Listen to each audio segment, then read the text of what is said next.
बार में काल भगवान ने कहा कि फिर से जीवात्मा को लाए और तब जाकर के ये सब बंधन बना दिया। अब हम लोग फंस गए उसमें, अब निकल नहीं सकते। तब महापुरुष महात्मा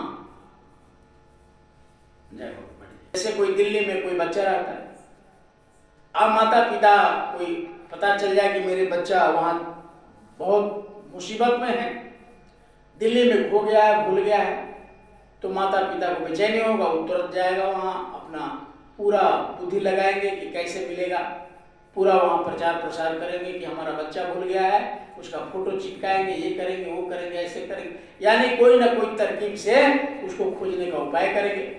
उसी तरीके से शुरू में जीवात्मा जब वह परमात्मा के अंश है तो वह मालिक, वह अनामी महापुरुष जो भेजा था, जो फिर उनका ध्यान करके वापिस चले गए थे जीवात्मा, फिर जब दोबारा आई फंस गई, दोबारा जब नहीं गई, तब वो मालिक को बड़ा अफसोस हुआ, बड़ा तकलीफ हुआ कि मेरे बच्चे गए तो क्यों नहीं आ रहे हैं, बहुत तड़प हुआ उनको।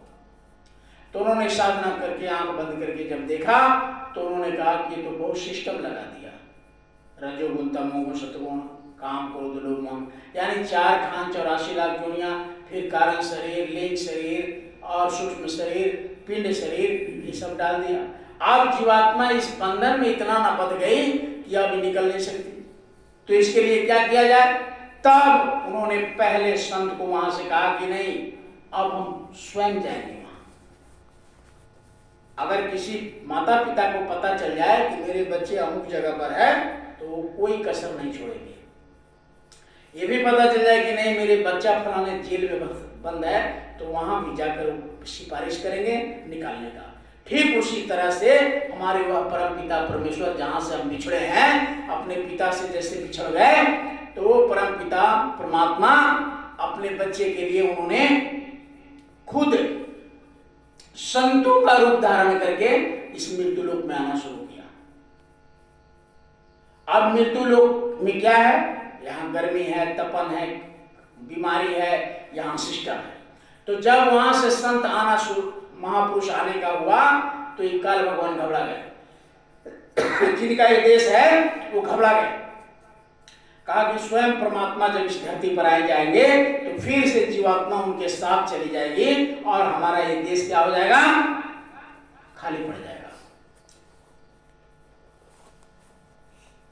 फिर हमारा देश सब के सब जीवात्मा जब निकल जाएगी तो यहां कोई नहीं रहेंगे, तो मेरा देश सुना हो जाएगा। तो उन्होंने प्रार्थना किया कि सरकार आप मत आइए यहां। कहा कि नहीं, हम तो आएंगे, तुम हमारे बच्चे को इतना न बांध दिया, मैंने तो तुमको कहा ले जाओ, लेकिन फिर ये लोग वापस आ जाएंगे, इन पर कोई बंधन मत करना। लेकिन तुमने इतना बंधन लगा दिया कि अब ये बेचारे को पता नहीं है कि मैं कहां का हूं। अब जीवात्मा बेहोश पड़ी है यहाँ। अब सब लोग समझते मेरा घर यही मृत्यु लोक में है, ये है वो है, बस। तो अपना सच्चा घर यहाँ नहीं है, ये शरीर का घर यहाँ है मृत्यु लोक में, लेकिन जीवात्मा का घर कहाँ है? अमर लोक। कहा कि जो भी नियम बनाओ सब स्वीकार है। तो 4 नियम बनाया काल भगवान ने। पहला नियम बनाया कि संत भी, महापुरुष भी, अगर आप परमात्मा भी अगर आप यहाँ आते हैं तो यहाँ मेरे नियम में रहना पड़ेगा आपको। कैसे? आपको भी जाड़ा, आपको भी गर्मी, आपको भी बरसात, आपको भी रोग बीमारी होगा, क्योंकि मैंने ये सब बनाया। अगर आपको नहीं होगा तो लोग जान जाएंगे ये तो स्वयं भगवान है भाई, इसको ठंडा भी नहीं लगता, गर्मी भी नहीं लगता, जाड़ा भी नहीं, बरसात भी नहीं, कोई असर नहीं करता, तो स्वयं परमात्मा है।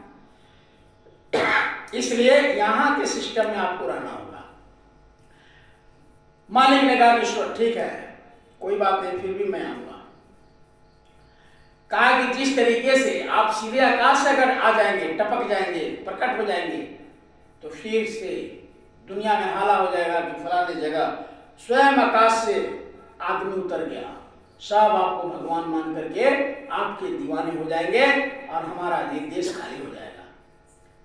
तो इसलिए आप भी जैसे मां के गर्भ से सब आते हैं वैसे आपको भी गर्भ में आना पड़ेगा। महापुरुष ने कहा ठीक है, कोई बात नहीं, मैं भी किसी का मां के गर्भ से आऊंगा, कोई बात नहीं, लेकिन मैं आऊंगा अपने बच्चे के लिए। तो ये 4 नियम सिस्टम तो ये तीसरा नियम हो गया। और चौथा नियम उन्होंने बनाया कि मैं किसी भी जीवात्मा को जो भी शरीर दूं उसको वही प्यारा लगे। अब देखो शुगर है, उसको भी मारो तो भागता है, उसका अपना शरीर प्यारा लगता है। तो इस तरीके से कल भगवान ने कुछ सिस्टम बना लिया मेरे